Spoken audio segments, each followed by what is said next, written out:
तो ये सारे वंशों के बारे में पढ़ा जाता है। तो ये सारे किसके अंतर्गत आते हैं? मगध के अंतर्गत आते हैं। और मगध जो है महाजनपद, महाजनपद याद रखना है, महाजनपद, इसका वर्णन कहां मिलता है? तो अंगुतारा निकाया में, याद रखना है, अंगुतारा निकाया में, अंगुतारा निकाया, अंगुतारा निकाय एक बौद्धिस्ट लिटरेचर है जिसमें आपको इसका 16 महाजनपदों का वर्णन है, महाजनपदों का वर्णन है, याद रखना है, वर्णन है, 16 महाजनपदों का वर्णन है। तो याद रखना है मगध साम्राज्य और मगध हो जाएगा आंसर, ठीक है ना। नेक्स्ट क्वेश्चन है हमारा, बोध गया में महाबोधि मंदिर का निर्माण किस सम्राट के शासन काल में हुआ था? यानी कि यहां बात कर रहा है महाबोधि ट्री का। और मैं फिर आपको बता देता हूं कि हम लोग पढ़ रहे हैं एससीईआरटी पढ़ रहे हैं साथियों, और एससीईआरटी में क्लास 6 का चैप्टर नंबर 9 पढ़ रहे हैं हम लोग। तो 1 2 3 4 5 6 7 8 हो चुका है। अगर अभी तक एससीईआरटी के ये 8 चैप्टर आप नहीं पढ़े हैं तो बिल्कुल परीक्षा टीओए चैनल पर आप लाइन बाय लाइन वहां जाकर के देख सकते हैं, और यहां भी देख सकते हैं, सब कुछ आपको चैप्टर वाइज मिल जाएगा, ठीक है ना। तो याद रखना है महाबोधि मंदिर का निर्माण अशोक, बिंबिसार, विक्रमादित्य, सम्राट चंद्रगुप्त मौर्य। तो याद रखना इसका आंसर हो जाएगा अशोक हो जाएगा। सही उत्तर क्या हो जाएगा? अशोक हो जाएगा, याद रखना है, सही उत्तर क्या हो जाएगा? अशोक हो जाएगा, ठीक है ना। बिल्कुल इसका सही आंसर क्या हो जाएगा? अशोक हो जाएगा। अशोक महान जो है इसका सही आंसर हो जाएगा। और बेरी घोष से जो है किस क्वेश्चन आ सकता है, किस शासक का जो है जुड़ा हुआ है? बेरी घोष से धर्म घोष। तो बेरी घोष का मतलब होता है इको ऑफ द वॉर, और धर्म घोष का मतलब होता है साउंड एंड धर्मा। तो ये अशोक है आफ्टर 261 बीसी कलिंग वॉर, और कलिंगा के वॉर के बाद ही जो है आपके अशोक का जो है धर्म जो है वो चंड अशोक से धर्म अशोक बन जाता है, और बेरी घोष से शंखनाथ जो है वो धर्म घोष में परिवर्तन हो जाता है। तो इसका सही आंसर क्या हो जाएगा? अशोक हो जाएगा, याद रखिएगा। नेक्स्ट क्वेश्चन है, नालंदा विश्वविद्यालय का प्रमुख शैक्षणिक योगदान किस क्षेत्र में था? यानी कि नालंदा जो विश्वविद्यालय, कोई बता सकता है कि नालंदा विश्वविद्यालय का स्थापना किसने किया था? नालंदा विश्वविद्यालय का स्थापना किसने किया था? विद्यालय का स्थापना किसने किया था? मैं आपको ऑप्शन दे देता हूं,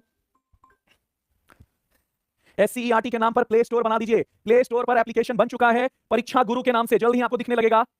परीक्षा गुरु, याद रखना है, परीक्षा गुरु के नाम से, याद रखना है, परीक्षा गुरु के नाम से एप्लीकेशन बन चुका है। एप्लीकेशन जो अंकेश सर का जो है, आपको यहाँ स्पेशल कोर्स आपको केवल मिलेगा, केवल स्पेशल कोर्स। आप गूगल प्ले स्टोर पर जाओगे, और हो सकता है कि अभी दिखे नहीं क्योंकि अभी जस्ट बना है, तो परीक्षा गुरु टीओए है इसका नाम, परीक्षा गुरु टीओए। तो बिल्कुल वहां आपको एससीईआरटी और बहुत सारी चीजें मिलने वाले हैं, ठीक है ना। क्लियर है? चलिए, तो कुमार गुप्त, याद रखना आंसर क्या हो जाएगा? कुमार गुप्त हो जाएगा, कुमार गुप्त हो जाएगा। धर्मपाल जो है, धर्मपाल जो है ये विक्रमशिला यूनिवर्सिटी बनाया था, याद रखना है, विक्रमशिला, याद रखना है, इंग्लिश हिंदी दोनों के लिए। तो विक्रमशिला यूनिवर्सिटी, क्लियर है? विक्रमशिला यूनिवर्सिटी। तो याद रखना कुमार गुप्त जो है, ठीक है ना। तो याद रखना, तो इसका सही आंसर क्या हो जाएगा? केवल बौद्ध धर्म, कला, संगीत, कृषि, चिकित्सा और विज्ञान। जल्दी से बताइएगा, नालंदा विश्वविद्यालय का प्रमुख शैक्षिक योगदान किस क्षेत्र में था? क्या आंसर हो जाएगा साथियों? जल्दी से बताइएगा। बिल्कुल, तो चिकित्सा विज्ञान इसका सही आंसर हो जाएगा। चिकित्सा विज्ञान जो है इसका सही आंसर हो जाएगा। क्लियर है? चिकित्सा विज्ञान इसका सही आंसर हो जाएगा। चलिए नेक्स्ट क्वेश्चन की ओर बढ़ते हैं। बिहार के किस जिले में विश्व धरोहर स्थल के रूप में स्थलाकृत संरचना प्रमुख है? जल्दी से बताइएगा, बिहार के किस जिले में विश्व धरोहर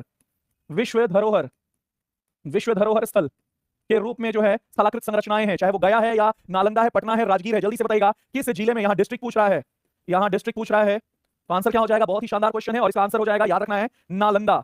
और आपको मैं बता देता हूं, नालंदा जो है पटना प्रमंडल में आता है, याद रखना है, पटना प्रमंडल में आता है, पटना प्रमंडल में, यानी कि डिवीजन में आता है, पटना डिवीजन में। यहां से एक और क्वेश्चन बन जाता है कि कौन कौन पटना डिवीजन में आते हैं। तो बिल्कुल अभी इलेक्शन खत्म हुए हैं और बहुत सारी चीजें जो है आपको देखने को मिलने वाली हैं।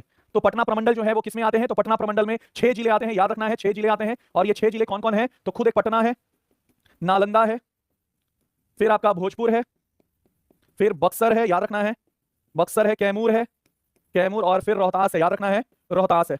तो ये पटना प्रमंडल में ये आपके 6 जिले आते हैं, 6 जिले आते हैं। तो कोई क्वेश्चन अगर कर देगा कि name the district which come under Patna division, तो पटना डिवीजन के अंतर्गत 6 जिले आते हैं, and I have written all the names of the 6 district. Okay, चलिए नेक्स्ट क्वेश्चन की ओर बढ़ते हैं।